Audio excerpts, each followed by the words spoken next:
Good morning, everyone, and thank you to Gemma for the very warm welcome.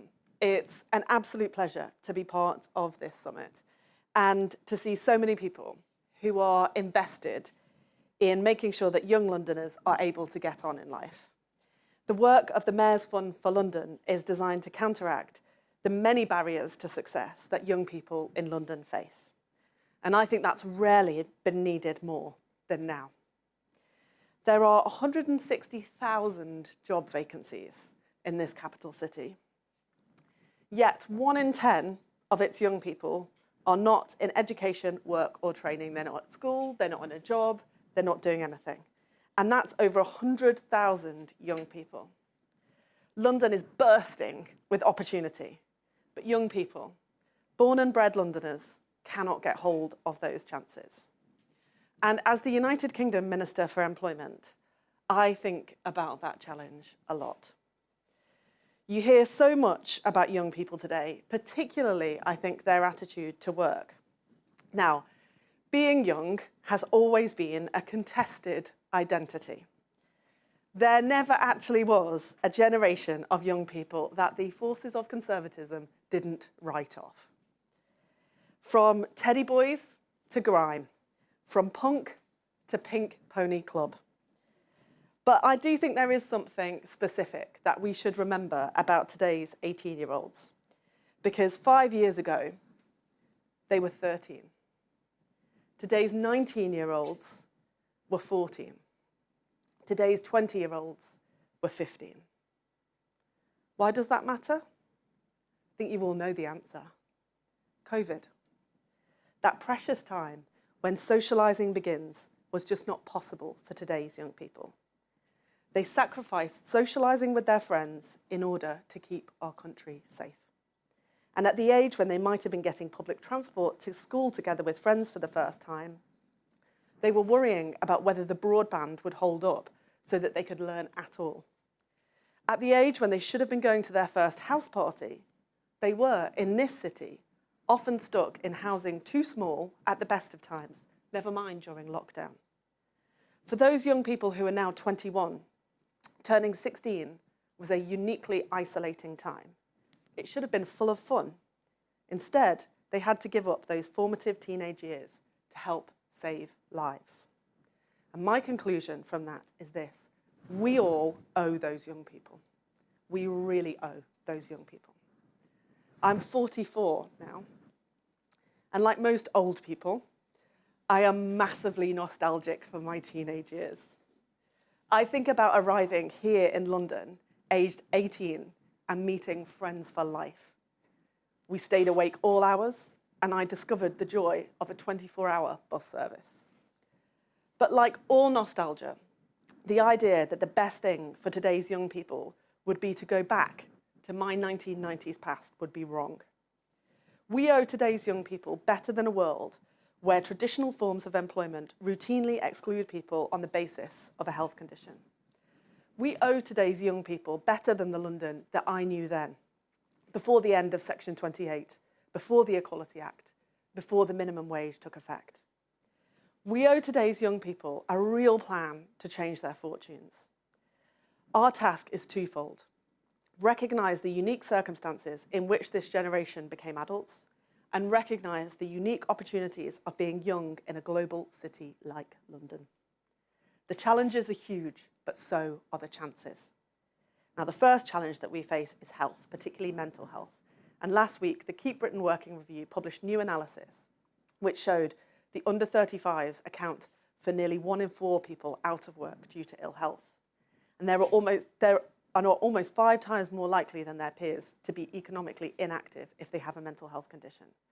Yes, the country is sicker since COVID, and this is a huge problem if it stops you working right at the beginning of your career. But too often, young people have just been written off and blamed, and all of us in this room know that is not a solution.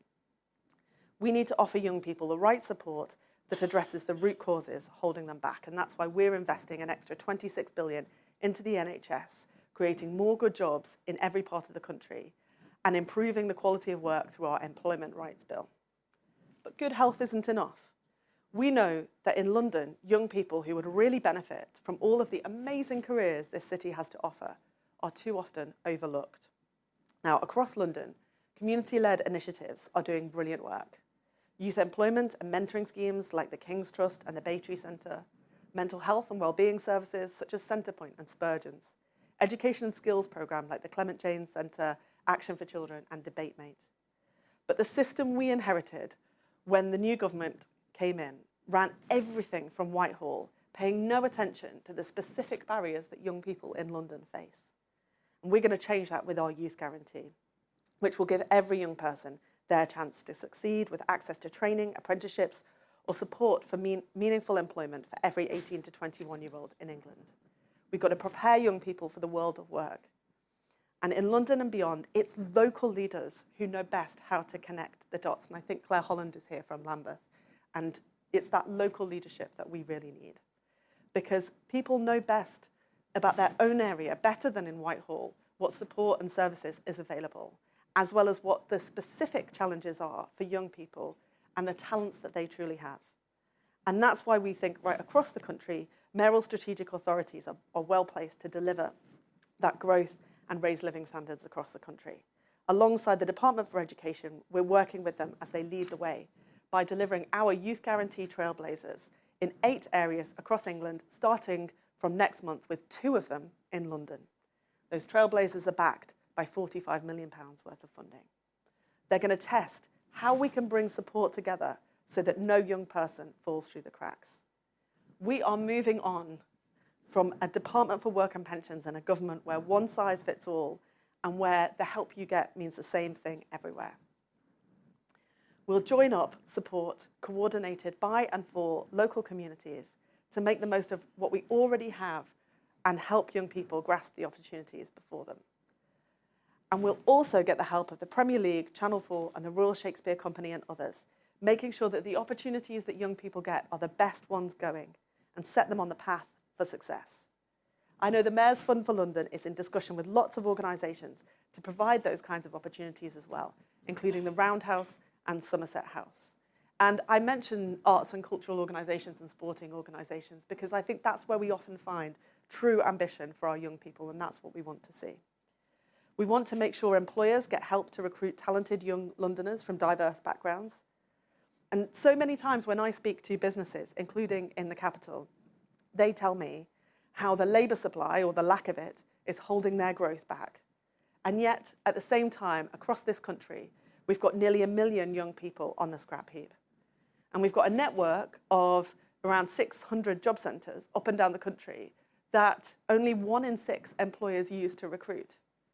So alongside the changes I've set out, we're going to reform our job centres and build a new jobs and careers service that serves employers better and serves young people better.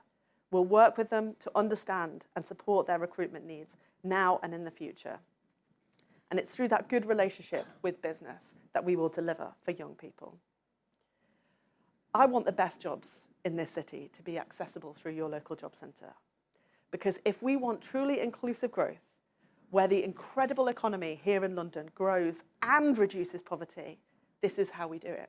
Work with employers to get them the staff they need. In February, I announced a record-breaking expansion to our sector-based Academy Work programme, bringing over 100,000 tailored workplace training places from April. And I think that this completely new approach, working hand in glove with employers, is how we'll serve young people well and how we will begin to repay that debt we owe to the pandemic generation. But there is something more. When I speak to young Londoners, there is one thing that they are absolutely passionate about: the children coming after them. If you grew up knowing the stress of your parents' money worries, you don't want that for any other child. Young people here see the consequences of the past 14 years all around them. And that's why our manifesto promise to have a cross-government strategy to tackle child poverty matters here in the capital as much as anywhere else in the country. London has a child poverty rate of 35%, a third of children growing up in poverty. And that's why we did not hang about in setting up the Child Poverty Task Force, because the number of kids in poverty in this country is a disaster, both socially and economically. No child should have to go to school feeling hungry or worrying about family at home, but that is the reality for far too many at the moment, and it makes it so much harder for them to fulfil their potential. We'll publish our strategy soon, and when we do, it will be a testament to all those young people in London who have spoken out for change for today's children. Young people deserve a hearing. This generation have faced a unique set of circumstances. They stepped up when a global virus threatened the lives of people older and more vulnerable than them. They have a right to have their say on how we rebuild the country and the future we will share. We owe them a chance in life, a career, a start, but most of all, we owe them a hearing. And that's why it is my absolute pleasure to welcome two of those young people from the Mayor's Fund for London to the stage. So would you please put your hands together for Dianne, Danquah and Courtney Brown. Thank you.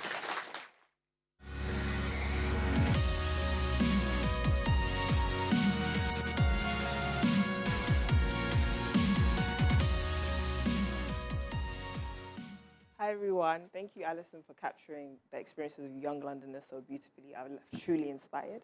At the Mayor's Fund for London, we champion opportunities for young Londoners facing the biggest barriers and provide power through our platform so that we can have a real say about how our cities run now and in the future.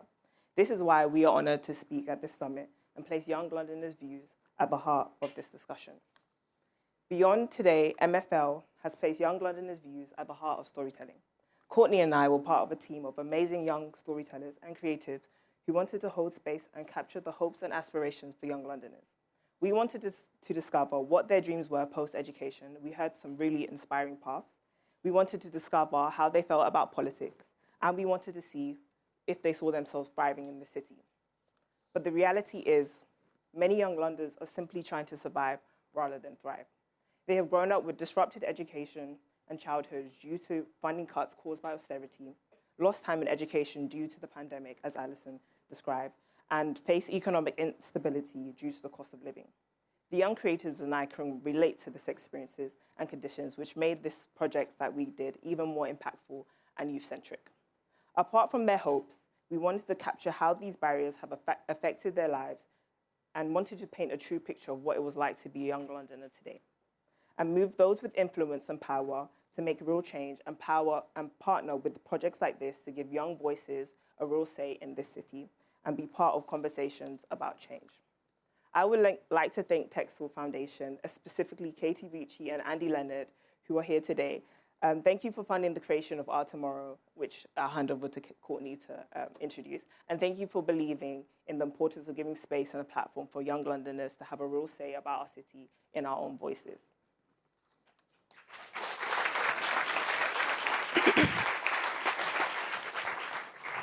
Thank you, Dianne. Hello, everyone. As Dianne mentioned, I was part of the team who worked on the film Our Tomorrow. And honestly, it was an experience that was very meaningful for a couple of reasons in particular. One, I'd actually been working towards getting some experience in the film industry myself. Having a background in podcasting, poetry, and spoken word, I'd been looking to expand my storytelling abilities to film. So when I was offered this, it seemed somewhat of a serendipitous opportunity. And two was honestly because of the young people I got to work with.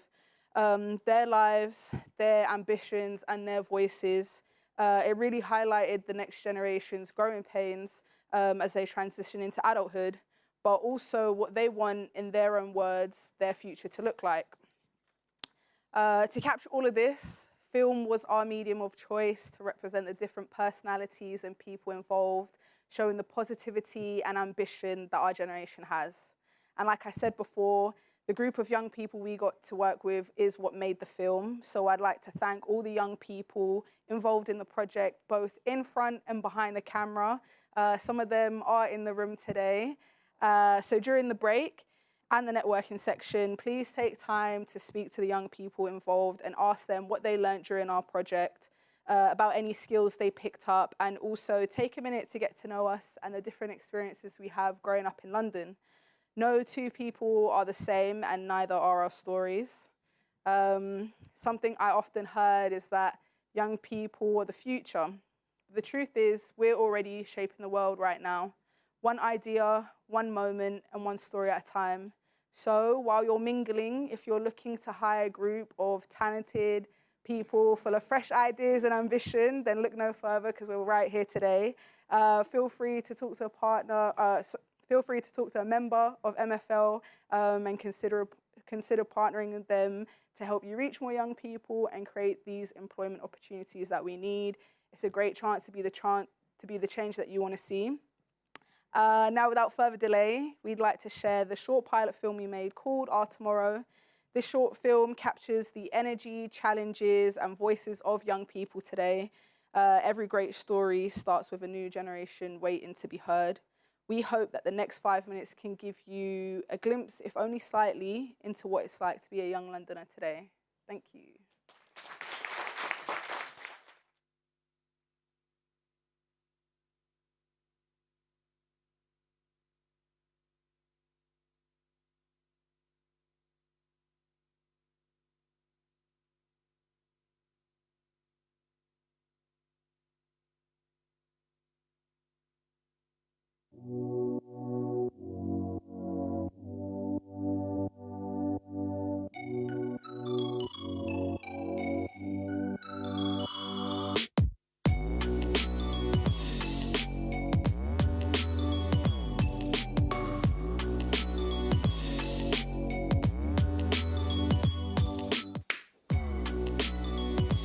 For many people, London is a brilliant, successful global city, but the spoils of London's successes are not shared equally.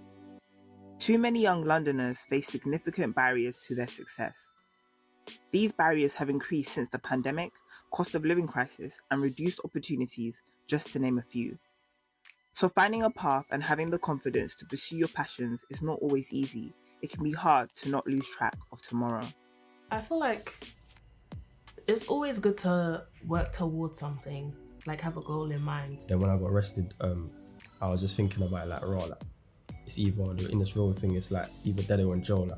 So I didn't want to end up neither of those. So I was just like, yeah, let me take this music seriously. In the future, I want to be able to have a community centre with from the age mainly from 10 to 18. If not that, in the future, I'll be able to a doctor for little kids or fly around the world and be an influencer team. Being able to combine my love of science and biology and chemistry with my desire to actually make a change in the world. Because obviously in fashion, you don't really see many black women that are designers. So it's like, I would love to be someone that's up there, high-end luxury, stuff like that. But if we're thinking realistically, it's not gonna happen. Whilst the events of the last 10 years have created barriers to success for young people, being on the receiving end of empty promises and the last in line to be consulted on decision-making has created a divorce from power. How can young people trust those making decisions for them? And how can they be provided with the tools to live their best lives? These are the people who you're relying on to live. I feel like politics is just for old people. When politicians are thinking about making rules about X, Y, they don't really incorporate us. Politicians could make more opportunities for the youth and stuff like that, and maybe make it easier to get jobs and that, because it is quite hard to get jobs. Because I've applied to 200,000 jobs on Indeed and I haven't got any. After they got that money and they've paid everything off, their rent, whatever, they don't have no money left to do anything else. Are you doing anything to get us out of the situations that we're in? And so today, I'm pledging to make London the best city in the world to grow up in. We create platforms for young people to express themselves and connect with policymakers. Young people tell us that they are most comfortable being involved in decisions that affect them when they are given a space to tell their stories. And through their storytelling, we believe social change can be made. Chicken and chips back in the days was £2.99, or even less than £2. Now it's £5. 6 wings and chips. We live in London, but we haven't seen half the things in London. We end up just chilling outside a lot, and I hate being outside, especially in this weather.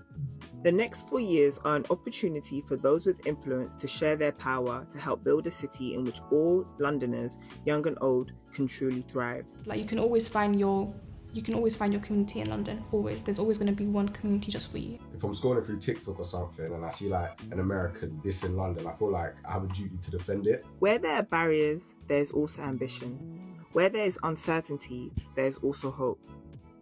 These are the voices that are least likely to be heard, but they reflect a real side of London, a side that is hungry to work together for success.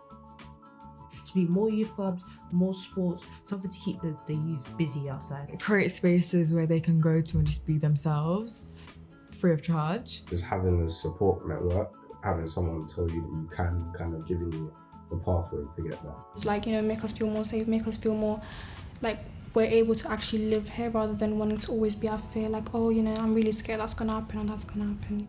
If there was like more education like that, I feel like, and opportunities, then London will become like more, it'll just become more like better.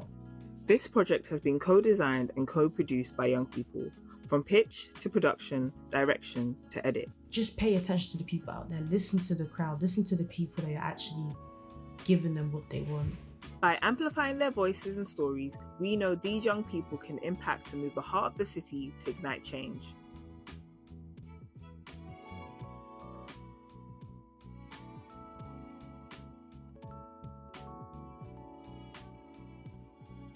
I think it's really important to give young people the chance to see that there are things that you can do. Our dreams, our London, our tomorrow.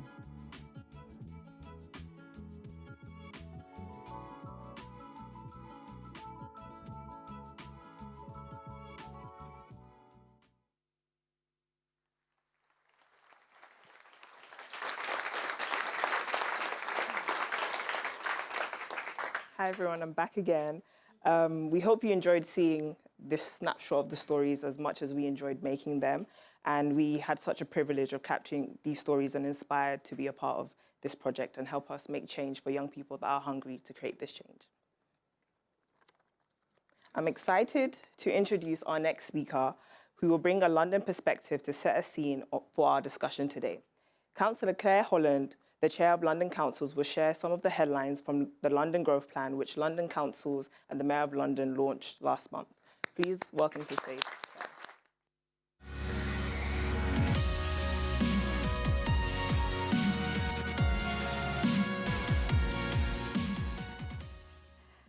Thank you very much, Dianne and Courtney. That was a fantastic film. It was really moving and beautiful and full of energy and lovely. Thank you so much. It's fantastic to be here, and it was wonderful to have a government minister here backing this summit today, and brilliant to hear from Minister McGovern about the commitment of the government to supporting young people as part of the National Growth Mission as well. So, as was said, I'm the leader of the London Borough of Lambeth in the mighty South London. I'm also Chair of London Councils, and we represent the 32 boroughs and the City of London, so across the whole of London.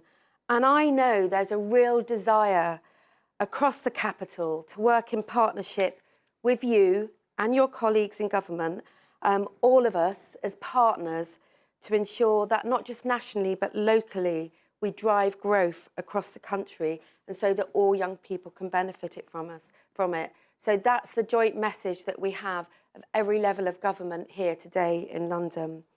Now, it was just under a month ago that I was at Imperial College's South Kensington campus with Sadiq Khan, the Mayor of London, launching the London Growth Plan, and that was developed jointly by London Councils and the Mayor. So it's an absolute pleasure to be here today, so soon after that, to speak to you all about the Growth Plan and what it means for young people.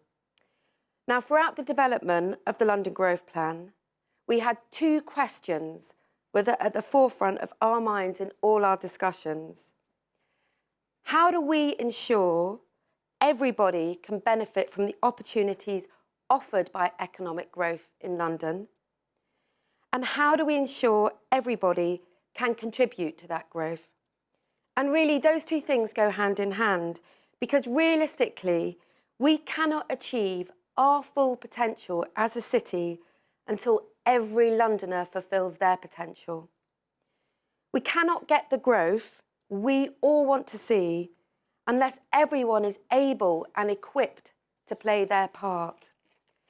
So we said right from the start that the key to making the London Growth Plan a success is going after inclusive growth that every Londoner can contribute to and benefit from. And when it comes to young people in the capital, as the Minister said, we know that too many of them are locked out of the opportunities that they need to get on.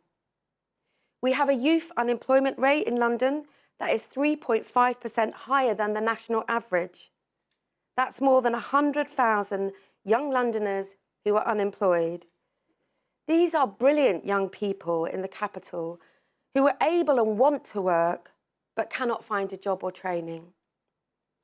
Not only does that have a hugely negative impact on those young people, but it also means we're not making the most of so much untapped potential in our city.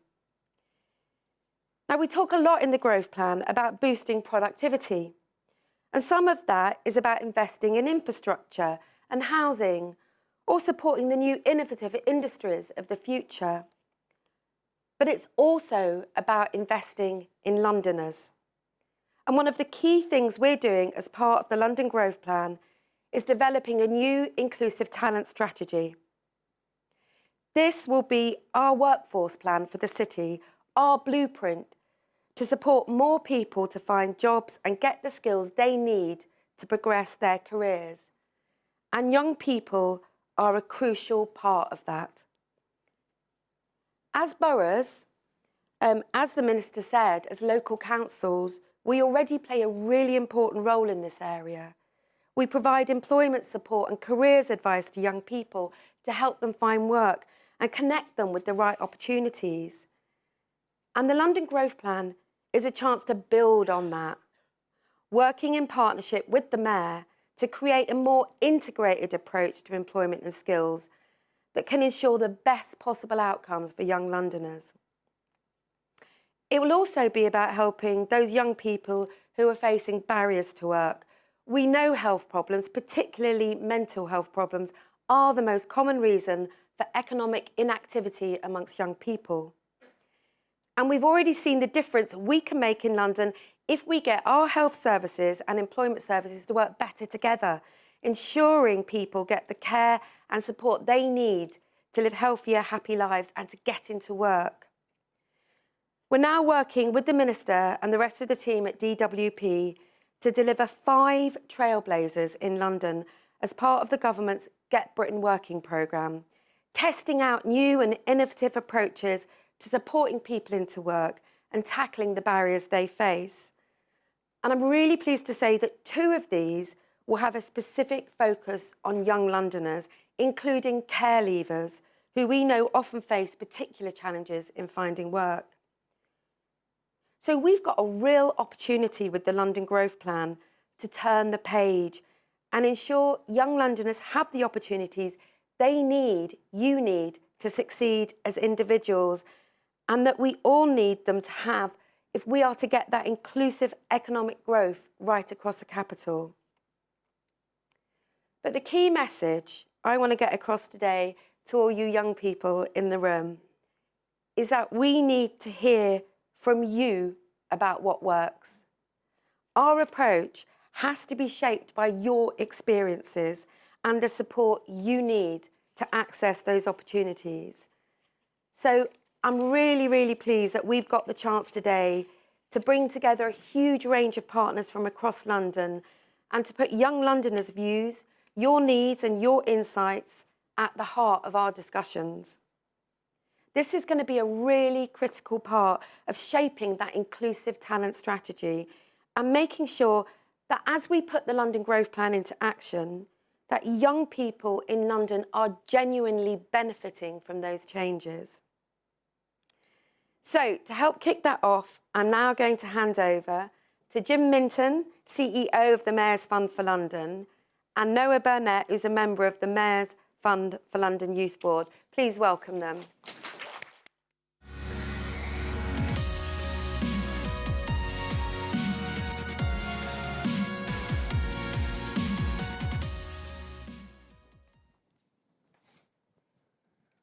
I'll stop. Great, thank you. Thanks, Claire. That was great. It was really, really good. I think all of us appreciated hearing your commitment to inclusive talent and how well the growth plan aligns with what the Minister told us before. And I know, like all of us, would have been really encouraged to hear the way that you talked about involving young people in shaping the future strategy. That's what today is all about. So it was really great to have that articulated so well by you, and really good to hear you echo what the Mayor said a couple of weeks ago when with you he launched the growth plan, highlighting its focus on maximising the moment of opportunity for the next generation. And today is like the start, I think, of honouring that commitment to young people and ensuring that the tens of thousands of good jobs in growth sectors that will come from the growth plan are open and accessible and transformative for young Londoners. I want to thank you all for being here today and part of this Young Londoners Summit. So often we hear talk of young people fulfilling their potential. Well, today's summit is actually about London fulfilling its potential. It's a global city, huge wealth, fantastic opportunities, bursting with opportunities, the Minister said. Dynamic businesses, many of whom are here with us today. Strong, diverse communities represented with the leaders who are here today as well. London, that London, needs to deliver for young people. And hearing Dianne and Courtney and the young people on the film, I'm sure resonated with many of you and what you hear through the partnerships that you're all involved in. Like what was kind of so profound to me, I think, was both the enjoyment and the excitement and the value that those young people were showing that they get from those partnerships, but also their real sense of frustration that their talents and ambitions don't always find an outlet, that they're too quickly ignored or written off, or they're just simply not seen at all. So we've tried to carry those insights into today and shaped the event with young Londoners like Noah and like Courtney and like Dianne that you'll hear from throughout the day. So it really reflects their ideas and their agenda. It's brilliant, as I said, to see so many of you here today, our partners from business and communities, from education, from policy and funding, and all of you have got a really massive stake in working alongside young Londoners to shape that future. Sometimes people ask me, as the Chief Executive of the Mayor's Fund for London, how are you going to make impact? I mean, we don't have the power of the Mayor. We don't have the power of government or local authorities or London councils or the global businesses. But we are able to bring those diverse interests together, to be a catalyst, to broker new partnerships, to bring in new resources for desperately needed investment in young people, to convene, to connect, and to champion. And that's what today is about. Convening, bringing those diverse partners together to make something stronger. It's been lovely just to see those connections. Mizan from Icota talking to Zoe from Google, Chris from JC Deco talking to Adriano from Leighton Sixth Form College, Dianne from the Avenues talking to Alice from Stanhope. You know, fantastic combinations of people that you just wouldn't get anywhere else. Make the most of those today. Connecting. You've heard from the Minister about the national ambition and the agenda. You've heard from Claire, and you'll hear later from Howard, the Deputy Mayor, about the London Growth Plan. And you'll hear from communities and from businesses, from GLA colleagues and funders, and vitally from young Londoners. This is all about joining the dots and making those connections so London can fulfil its promise to young people. And finally, championing. Young people are genuinely front and centre today. Yes, the focus is on growth, but how that growth can benefit young people. Yes, we've got employers and businesses here, and we're asking how they can open up new opportunities for young people. On policy, but specifically how it can engage young people, and most of all, on London and shifting power to young people so they can shape the city they want it to be. Every journey begins with a first step, and as Claire set out, one of the first steps in the growth plan is the development of an inclusive talent strategy. Well, let's say to Claire and to the Mayor and to Howard and to the Minister, we can do that. We can shape that strategy for you with the voices of young people. We're all up for the challenge in this room. You wouldn't be here if you weren't. And more than anything, young people are up for the challenge. And together, I think we can fulfil London's potential. Thank you.